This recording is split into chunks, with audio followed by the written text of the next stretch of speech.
பிரதமர் உட்பட பேசும் பொழுது நாங்க 400 இடங்களில் வெற்றி பெறுவோம், 370 இடங்களில் வெற்றி பெறுவோம் என்ற பரப்புரையை தொடர்ந்து ஒன்றியத்தில் இருக்கக்கூடிய பிஜேபி வைத்துக் கொண்டிருக்கிறது.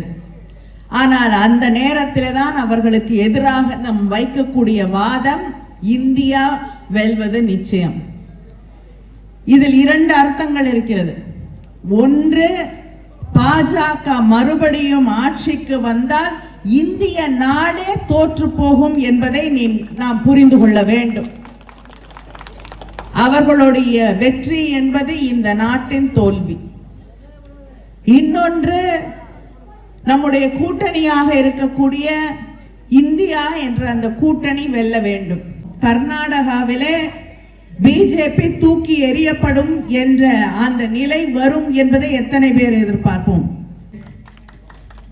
கேரளாவிலே அவர்கள் இருக்கிறார்களா இல்லையா என்று தெரியாத ஒரு நிலையிலே இருக்கிறார்கள்.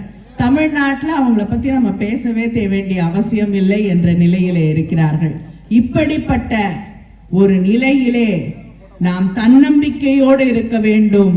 நிச்சயமாக இந்த நாடு வெற்றி பெறும், ஆட்சி அங்கே மாற்றப்படும் என்ற அந்த உறுதியோடு இந்த தேர்தலிலே நாம் பணியாற்ற வேண்டும். சுப்ரீம் கோர்ட் இந்த பிஜேபி ஆட்சியிலே கொண்டு வரப்பட்ட ஒரு சட்டம், எலக்ட்ரல் பாண்ட்ஸ். யார் வேணாலும் ஒரு கட்சிக்கு நிதி கொடுக்கலாம், எவ்வளவு வேணாலும் கொடுக்கலாம், எந்த கணக்கும் கொடுக்க வேண்டிய அவசியம் இல்லை.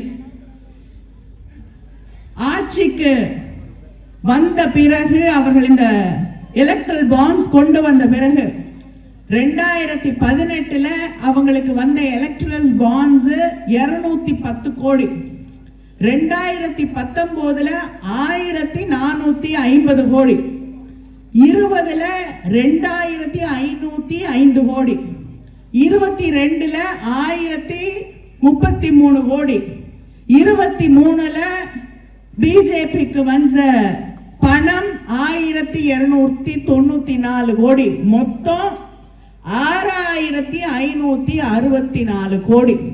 எங்கிருந்து வந்ததுன்னு தெரியாது, யார் கொடுத்ததுன்னு தெரியாது. ஆனா இந்த நாட்டிலேயே மிக பணக்கார கட்சி ஒன்று இருக்குன்னா அது அவங்க தான். அதாவது அவங்க யாரோட பழகி கொண்டிருக்கிறார்களோ, அதானி, அம்பானி, அடுத்தது பிஜேபி அப்படின்னு சொல்லக்கூடிய அளவிற்கு நிதியை சேர்த்து வைத்துக் கொண்டிருக்கக்கூடியவர்களை இன்று உச்ச நீதிமன்றம் அவர்கள் கொண்டு வந்த சட்டம் செல்லாது, தவறானது என்று சுட்டிக்காட்டி இருக்கிறது. அதனால மாற்ற முடியாதது என்று எதுவும் இல்லை. மக்கள் நினைத்தால், இங்கே இருக்கக்கூடிய மனிதர்கள் நினைத்தால், தமிழர்கள் நினைத்தால், திராவிட முன்னேற்ற கழகம் நினைத்தால் எதையும் மாற்றி காட்டும் என்ற அந்த உறுதியோடு இந்த தேர்தலிலே நாம் பணியாற்ற வேண்டும். நம்ம வீட்டு பிள்ளைங்களுக்கு வேலை வாய்ப்பை, வேலை கிடைக்கல, பிரதமர் கிட்ட, ஆளுங்கட்சியில் இருக்கக்கூடிய டெல்லியில் இருக்கவங்க கிட்ட கேட்டா பக்கோடா போடுங்கிறாங்க.